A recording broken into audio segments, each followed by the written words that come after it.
আচ্ছা দেখো, আমি সবসময় তোমাদের বলি যে পজিটিভ থাকবে, পজিটিভিটি অ্যাট্রাক্ট করবে, তাই তো? তো তোমাদের হয়তো মনে হতে পারে যে আমি নিজে কি সবসময় পজিটিভ থাকি?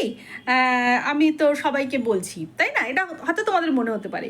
দেখো, আমরা সবাই রক্ত মাংসের মানুষ, আমরা হিউম্যান বিং।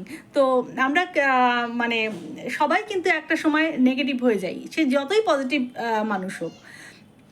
তো একটা কি সুবিধা থাকে যে খুব পজিটিভ থাকে, যার এনার্জি খুব ভাইব্রেন্ট থাকে না, সে মানে ধরো দিনে একটা সময় হয়তো নেগেটিভ হয়ে গেলাম বা কদিন ছাড়া একটা সময় নেগেটিভ হয়ে গেলাম, কিন্তু এনার্জি যদি আমাদের ভাইব্রেন্ট থাকে, আমরা কী হয় সঙ্গে সঙ্গে সেটাকে ট্রান্সমিউট করে আবার পজিটিভ হয়ে যাই। কিন্তু একটা নেগেটিভ মানুষ কিন্তু সেটা হতে পারবে না।